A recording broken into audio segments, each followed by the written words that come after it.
reflects the contradiction of the Bougival Agreement with the Nouméa Accord and the principle of irreversibility of the self-determination process.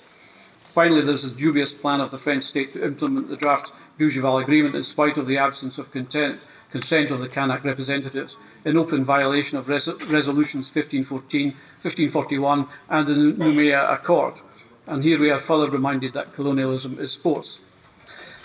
Today, as in Roman Empire times, the only bulwark against imperialism and corporate military colonialism are the nations themselves. Liberating colonized peoples and strengthening this bulwark was the intent behind the creation of the United Nations.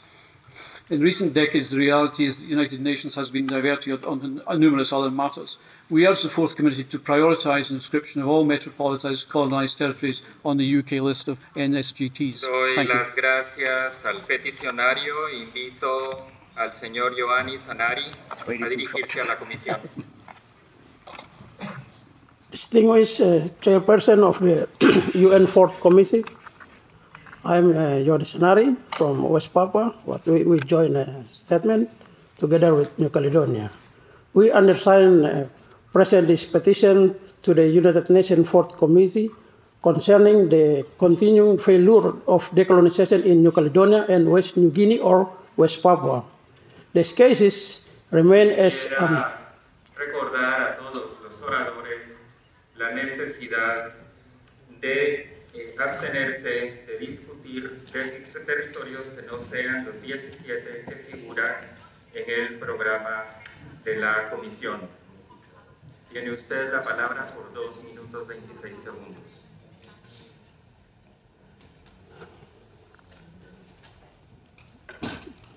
This case unfinished responsibility of the United Nations directly related to the violation of the UN Charter Article 73 of the UN General Assembly Resolution 1514 and UN General Assembly Resolution 66 on the first session. And New Caledonia remain of the UN on the list of non-self-governing territory by UN Resolution 66 on first session in December 4, 1949. Despite the 3 referenda under Nouméa Accord in 1998, the process was contested by the indigenous Kanak people who boycotted the most recent referendum, citing unfair conditions and democratic manipulation. The Fourth Commission must reaffirm its responsibility to ensure the Kanak people can freely and fair exercise the right to self-determination under the international supervision. The Pacific decolonization in the Pacific supposed to be continued according to the UN Charter Article 73, but in the Pacific, so many islands granted independence according to the UN Charter. And then in the Canberra Agreement also they established South Pacific Committee for granted independence for all non-self-governing territory in the South Pacific. In the Charter of the South Pacific Commission, Article 2 also said clearly that West New Guinea is the part of the South Commission, but failed because of the money. So, thank you so much.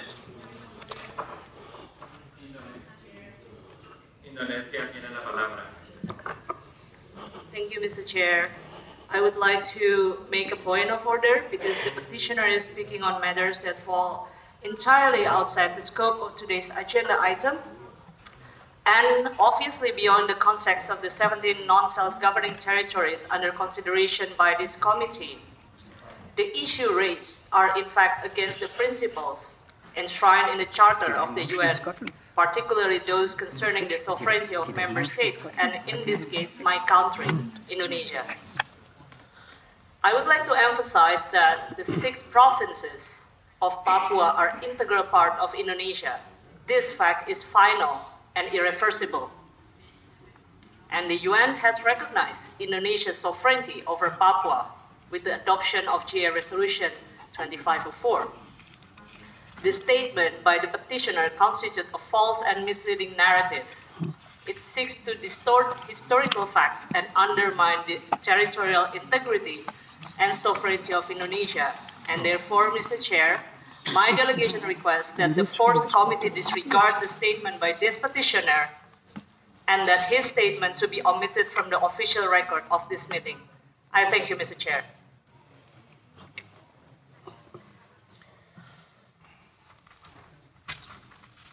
Invito a la señora Orián Trolue a dirigirse a la comisión y quisiera recordar a los peticionarios que se abstengan de discutir territorios que no sean los 17 que figuran en el programa de la comisión. Monsieur le Président, Mesdames, Messieurs, Vos Excellences, j'interviens en tant que femme kanak et représentante du FLNKS. Près d'un an et demi après les événements graves survenus en Kanaki, les constats opérés par les instances onusiennes traduisent une évolution négative de la situation et l'échec à tous les niveaux du processus de décolonisation engagé par la France. Cette révolte populaire spontanée est la conséquence directe d'une violence institutionnelle et d'une politique coloniale orchestrée par l'État français et ses représentants locaux sur les populations kanak et océaniennes et sur la revendication du peuple kanak qui aspire à sa liberté et à son indépendance. La situation dramatique en Kanaki est le résultat d'une succession d'actions entreprises par la France qui a renié ses engagements inscrits dans l'accord de Nouméa et qui a tenté de faire adopter le dégel du corps électoral pour autoriser une nouvelle fois une colonie de peuplement et minoriser le peuple kanak dans son pays. Fidèle à ces pratiques néocoloniales, la France a encouragé la déstabilisation sociale, économique et institutionnelle de Kanaki pour faire porter la responsabilité aux indépendantistes et légitimer une répression hors norme, contraire aux droits de l'homme et une militarisation en cours qui génère une situation de psychose au quotidien. Le FLNKS dénonce la perpétuation de cette répression justifiée par un impératif sécuritaire et l'absence d'enquête sur l'assassinat des jeunes Kanaks tués en 2024. Nous accusons les anti-indépendantistes radicaux d'ingérence dans les décisions de justice concernant les prisonniers politiques kanaks déportés en juin 2024 vers la France dans des conditions inhumaines et dégradantes, et d'utiliser les collectivités pour légaliser des mesures discriminatoires à l'encontre de nos populations kanak et océaniennes défavorisées. Malgré l'arsenal de recommandations des mécanismes et des instances onusiennes, aucune mesure n'est prise par la France pour y remédier. De surcroît, le FLNKS réaffirme le rejet ferme du projet d'accord de Bougival, car il impose une intégration définitive de Kanaki dans la France, entraînant assimilation et néocolonialisme. L'État français et les anti-indépendantistes radicaux ont instrumentalisé la signature du FLNKS pour obtenir son consentement et éteindre ainsi toute possibilité d'accéder à la pleine souveraineté. Le Front affirme qu'elle est la seule voie pour assurer une décolonisation dans la paix et la justice pour une société libre. Enfin, il est à noter que le Conseil constitutionnel a confirmé que le gel du corps électoral est conforme à la Constitution française. L'État et ses soutiens locaux affirmaient le contraire pour justifier un troisième report des élections provinciales. Et alors que l'instabilité institutionnelle actuelle en France aggrave la situation locale, le FLNKS exige qu'elle soit organisée avant le 30 novembre 2025. Pour conclure, Mesdames et Messieurs, j'informe la 4e commission que le peuple kanak, par le FLNKS, proclamera l'indépendance dès que les conditions seront réunies avant les élections de 2027, conformément au droit international et à la résolution 1514.